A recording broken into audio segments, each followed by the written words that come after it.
Hey David, hey Charles. Hope y'all are doing well today. Well, this is James Duncan with Georgetown Mortgage, and it's nice to virtually meet you. At some point, I'm sure we'll meet face to face. But I wanted to just kind of present to you some scenarios that I ran through this afternoon. Spent a little time looking over the file, kind of going over the notes that I took when I spoke with David earlier this morning. And I've got 4 scenarios that I want to show you, and just kind of show you just the way that I think, the way that I kind of strategize with my clients in terms of what's in your best interest long term. And we've got 4 pretty good scenarios. Everything looked great with the file, and I don't think we'll have any problem getting things pushed through quickly. What I do want to show you is just some of the things that I was chatting with David about related to how much you're putting down and what you're expecting to have as far as a cash to close outlay. So let me shrink my picture down a little bit. And this is the same report that I linked in the email. I'll also provide you a PDF version of it as well in the same email. But I just kind of want to walk through a couple of things real briefly, just so you have some understanding of how to read this thing. All right, so I'm going to start over on the left-hand side of the screen, looking at the 4 different scenarios. I started with a conventional 30. Everything is 30-year fixed. I didn't do any ARMs or anything like that because I don't think that those programs would be right for y'all's situation. We can have a conversation about those if you want to take a look at it. There are some benefits, just some trade-offs here and there. But if you're looking to stay in the house long term, then like more than 7 years, then I would stick with a 30-year fixed. So that's what I've done in the 4 scenarios. So let's take a look at the first one. I set the sales price in all of these at $350, and the main variable that I played with was the down payment amount. So we've got our $350 sales price, doing 20% down. That gives us a loan amount of $280. And the interest rate that I saw that's at par, meaning no lender credit, well, actually there was a little bit of a lender credit, but you're not being charged any points, was 5 and an 8, 5.125. So that's our interest rate on this scenario. Our total payment came in right around $2,300, and your cash to close came in at about $78,000. So just a standard traditional 20% down program. That's what it looks like right now.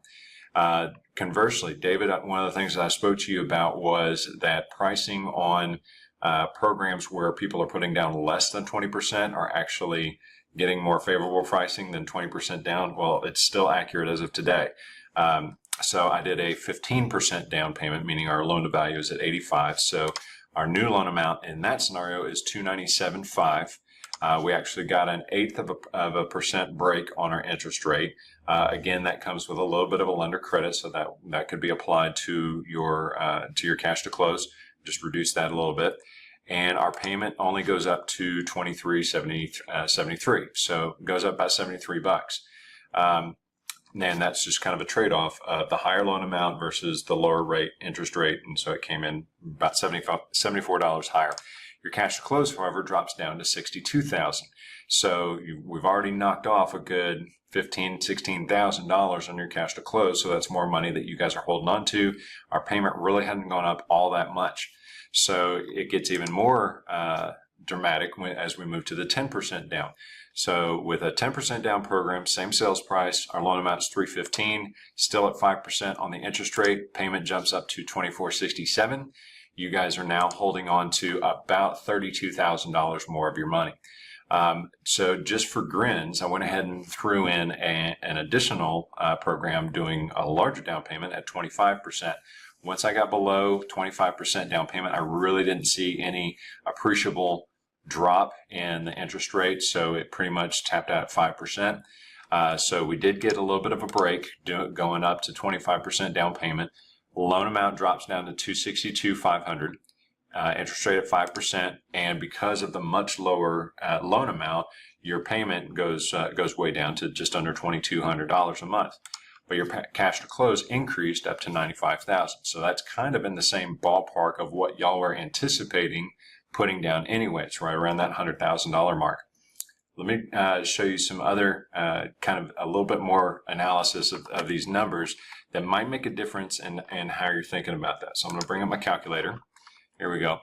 The best way to analyze these numbers, and I'll get to the graphs here in just a second, but the best way to analyze these numbers that you're looking at is to take, I'm going to start with, I'm just going to take these last 2 scenarios since they're the kind of the extremes. let's take a look at the way that you the way that you figure out whether or not this is going to be worth it to you is you take your cash to close, subtract that from one scenario from the other, and then look at the difference in your housing payment, divide that number into the difference in your cash to close, and that kind of gives you an idea of what your break-even point is going to be. So let me actually run through it real quick for you. So I'm going to do 95, I'm going to say 420. I like round numbers. So 95, 420 minus 45, 768 gives us a difference. That's the difference in your cash to close, a little bit under $50,000. Now let's take a look at the payment difference. 2467 minus 2185 equals $282. So doing the 25% down, you are saving $282. That's going back in your pocket every single month. That's the difference in the housing payment. But now let's take a look and see if it's actually worth it to you to do that. So what we do is we take the difference in the housing payment and we divide that into the difference in your cash to close. So I'm going to do that big number divided by that smaller number. And that comes up with 176. Now what does that 176 represent? That's the number of months that it will take for you to kind of hit a break-even point. So for you to part with $50,000 or more of your cash, you're going to save $282. But it's going to take you 176 months in order to realize any benefit. If I divide that, put that in terms of years, that's a little over 14 and a half years. So if you're going to be in the house that long, sure, that's or longer, then okay, then it might be worth doing that. But if you're not, David, this is the exact question that I posed to you earlier today on the phone. Can that $50,000 perform better for you over that same 15-year period, invested wherever you have it invested? Can it do better than 5% over that same stretch of time? So that's a question only you two can answer for yourselves. I can help you with the analysis, but it really comes down to what is more important to the two of y'all related to this loan. Do you want a lower housing payment, or do you want to hold on to more of your cash and be able to invest it, or go have fun with it, take trips with it, whatever you want to do. But basically that's what y'all's called to make. So I just crunch the numbers. Let me go through a quick explanation of the graphs for you real quick. The first one, pretty straightforward, pretty self-explanatory. That's the difference between all the monthly payments. So the most expensive, obviously, is going to be the lowest down payment because we have the highest starting point. The next two are where it gets kind of really interesting. The savings over 60 months, basically how much interest you are not being charged one program to the next over the first 5 years of the loan. So you can see that the least amount of interest you're being charged, obviously, is the one with the lowest starting point as far as loan amount. It's the 25% down. But you're saving about $15,000 a year, which is roughly translates to about $3,000 a year that you're not being charged in interest. Then let's take a little bit longer term look. Interest in the first 15 years. This is how much interest and mortgage insurance. Well, the mortgage insurance, we did a single premium, so that was just a flat fee. But the interest you're being charged over the first 15 years of the loan, just showing you the totals there, one program to the next, and obviously the lowest is going to be the 25% down.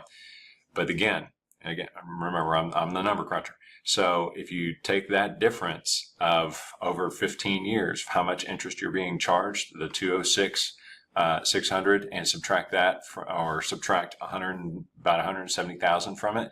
That difference is only like $36,000, I think. So we're still haven't hit after 15 years. You still have not hit that kind of break-even point in terms of the interest that you're being charged versus what you kept if you go with the 10% down. Now, I'm not saying do the 10% down. I'm just showing you the numbers, and you guys are more than welcome to ask me any questions if you need some follow-up on it, or if you want me to clarify something or throw another variable in there. But basically, this is kind of what the numbers are saying right now. So it's really up to you guys to decide what's most important and as it concerns this transaction. So we can set it up any number of ways. But anyway, just wanted to arm you guys with the information so you're making a more informed decision. So if you have any questions, if you click on the web link for pulling up the web version of this report, it's got a lot of extra buttons and stuff you can click around and kind of get as detailed as you want in your analysis. If you've got any questions, you're more than welcome to reach out to me at any time. I'll be happy to help you. I'll be putting you've got my contact information in my email, so just reach out to me at any time. Hopefully this helps. If you got any extra questions, then feel free to reach out to me at any time. We'll talk to you soon. You guys take care. Bye.